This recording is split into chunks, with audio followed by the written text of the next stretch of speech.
अमेरिकेत सातत्याने दुर्घटना घडत आहेत. एखाद्या मालिकेसारखे एपिसोड लागलेत की काय असं दृश्य अमेरिकेत निर्माण झालं आहे. युनायटेड स्टेट्सच्या गोल्डन स्टेट पैकी एक असलेल्या कॅलिफोर्नियामधील लॉस एंजेलिसमध्ये काही दिवसांपूर्वीच आग लागली होती. ही आग एवढी भयंकर होती की यात 24 जणांचा मृत्यू झाला. तेच आता आग विझत नाही तोपर्यंत आता अमेरिकन एअरलाइन्सच्या एका विमानाची हवेतच हेलिकॉप्टर सोबत धडक झाल्यानं मोठा अपघात घडला आहे.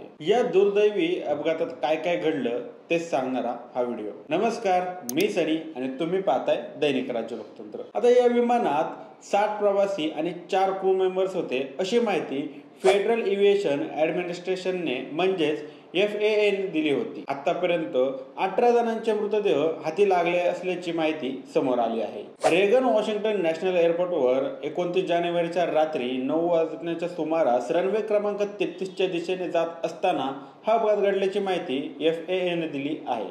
हे विमान कोसळल्यानंतर वॉशिंग्टन DC मधून वाहणाऱ्या पोटोमॅक नदीमध्ये पडल्याची माहिती अग्निशामक विभागानं दिली आहे.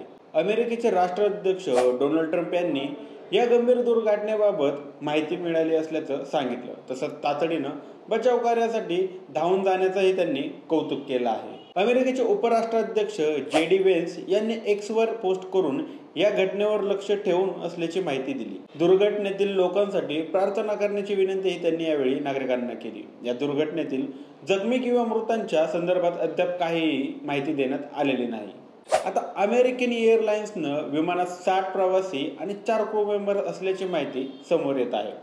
दरम्यान या अपघातात अधिक माहिती अद्याप समोर आलेली नाही. मात्र हेलिकॉप्टरशी धडक झाल्यानंतर विमानाचे 2 तुकडे झाले आणि ते नदीत कोसळल्याची माहिती अमेरिकेतील काही माध्यमांनी दिली आहे. ज्या ब्लॅक हॉक हेलिकॉप्टर बरोबर या विमानाची धडक झाली त्यात अमेरिकेच्या लष्करातील 3 सैनिक तैनात असल्याची माहिती अधिकाऱ्यांनी दिली आहे. अमेरिकन एअरलाइन्सचे CEO रॉबर्ट आयसम यांनी एक व्हिडिओद्वारे या घटनेबाबत दुःख व्यक्त केलं आहे. हा आमच्यासाठी अत्यंत कठीण दिवस आहे.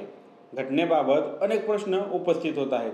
हे मला माहीत आहे. त्या सगळ्यांची उत्तरे आता लगेच देऊ शकणार नाही, पण माझ्याकडे उपलब्ध असलेल्या माहिती मी देणार आहे, असंही यावेळी ते म्हणाले. वॉशिंग्टन DC जवळ लष्कराच्या हेलिकॉप्टरला धडकून विमानाचा अपघात झाला. यात 4 क्रू मेंबरसह 60 जणांचा समावेश होता. आम्ही बचाव कार्यावर लक्ष देत आहोत. आम्हाला शक्य ते सर्व करण्याचा प्रयत्न करत आहोत.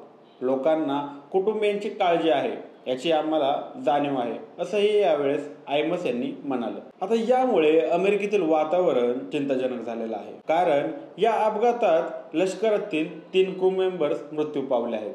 त्यामुळे ही घटना अपघात आहे की कोणाचा प्लॅन होता अशी शंका उपस्थित केली जात आहे. त्यामुळे ट्रम्प सरकार आता यावर काय निर्णय घेणार याकडे सगळ्यांचं लक्ष आहे. बाकी या माहितीबाबत तुमची मते काय आहेत आम्हाला कमेंट करून नक्की कळवा आणि जर दैनिक राज्य लोकतंत्र चॅनलवर नवीन असाल तर चॅनलला नक्की सबस्क्राईब करा. धन्यवाद.